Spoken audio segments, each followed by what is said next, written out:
अब चलिए इस सातवां प्रश्न को हल करते हैं। देखिए क्या दिया है। हवा भरने पर गोलाकार गुब्बारे की त्रिज्या 7 सेंटीमीटर से बढ़कर 14 सेंटीमीटर हो जाती है। दोनों स्थितियों में गुब्बारे के पृष्ठीय क्षेत्रफलों का अनुपात ज्ञात कीजिए। ओके, तो चलिए इस प्रश्न को हल करते हैं। हमें क्या करना है, दोनों स्थितियों में जो है पृष्ठीय क्षेत्रफल का अनुपात ज्ञात करती है। तो देखिए हमें क्या दिया है। तो पहली स्थिति में देखिए, ठीक है, पहली स्थिति लिखता हूँ यहाँ पर, पहली स्थिति, ठीक। तो पहली स्थिति में क्या है, पहली स्थिति में गुब्बारे की त्रिज्या क्या है, 7 सेंटीमीटर है, ठीक है। फिर दूसरी स्थिति में क्या होती है, गुब्बारे की त्रिज्या जो है दुगना हो जाती है हवा भरने पर, ठीक है। तो हमें क्या करना है, इसके जो पृष्ठीय क्षेत्रफल है कि ये वाला भाग, इसके ऊपर का भाग, ठीक है, इसके पृष्ठ का क्षेत्रफल है उसका जो है हमें अनुपात निकालना है।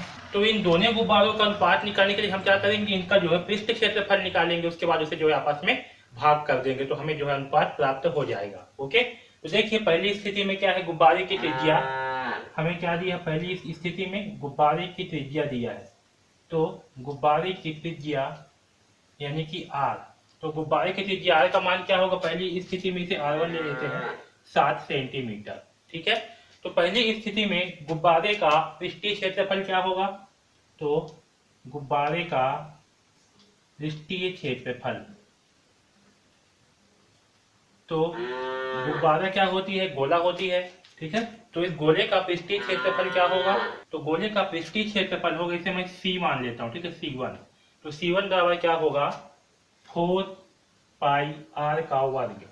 ओके, तो चूंकि ये क्या है, पहली गोला है जिसे मैं यहाँ पास R1 लेता हूँ, यहाँ पास क्या लिया, मैं त्रिज्या को R1 लिया, उसके यहाँ पास भी R1 लूंगा, ठीक है। तो क्या होगा, 4 पाई R1 का वर्ग होगा, ठीक है। अब इसमें जो है हम इसके मानों को रख देंगे। तो देखिए 4 इंटू पाई, तो पाई को पाई ही रहने देता हूँ, इंटू आर, आर का मान क्या है 7, तो यहाँ होगा 7 का वर्ग, ठीक है, क्या होगा 7 का वर्ग। ये क्या होगा, ये जो है गुब्बारे का पृष्ठीय क्षेत्रफल होगा, ठीक है। अब देखिए दूसरी स्थिति में, तो दूसरी स्थिति, ठीक है, तो दूसरी स्थिति में क्या है, दूसरी स्थिति में जो है गुब्बारे की त्रिज्या क्या हो जा रहा है, तो दूसरी स्थिति में गुब्बारे की त्रिज्या यानी कि R2, ठीक है, इसे हम R2 ले लेते हैं। तो R2 का मान क्या होगा, बढ़ करके क्या हो जा रही है, 14 सेंटीमीटर हो जा रही है, तो ये होगा 14 सेंटीमीटर, ठीक है। तो अब देखिए गुब्बारे का पृष्ठीय क्षेत्रफल क्या होगा,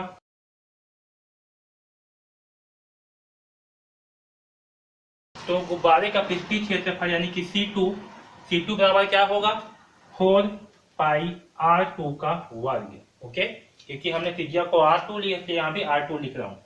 तो इसका मान क्या होगा, 4 पाई को पाई रहने देते हैं, R2 का वर्ग, R का मान क्या है 14, तो यहाँ होगा 14 का वर्ग। ओके, आया समझ।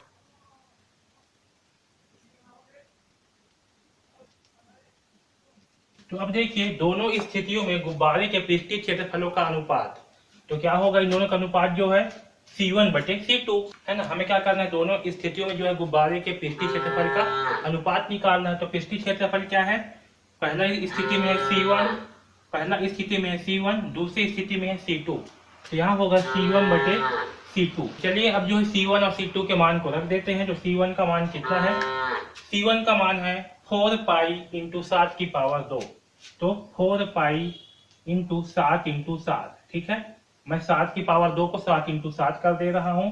और C2 का मान है 4 पाई इंटू 14 का वर्ग यानी कि 14 इंटू 14, ठीक है। अब इसे हल करते हैं, तो 4 पाई से 4 पाई हो जाएगा, भाग देने पर आएगा 1, तो दोनों हो जाएंगे कैंसल। 7 एकम 7, 7 दूनी होगा 14, वैसे यहाँ भी 7 एकम 7, 7 दूनी 14, तो क्या बचेगा, यहाँ बचेगा 1, ऊपर में 1 और नीचे में 2 इंटू 2 यानी कि 4, ठीक है। तो C1 बटे C2 का मान क्या प्राप्त हुआ, C1 बटे C2 का मान प्राप्त हुआ 1 बटे 4, यानी कि दोनों के वक्रत्व, दोनों के पृष्ठीय क्षेत्रफलों का अनुपात कितना आया, 1 बटे 4, ठीक है।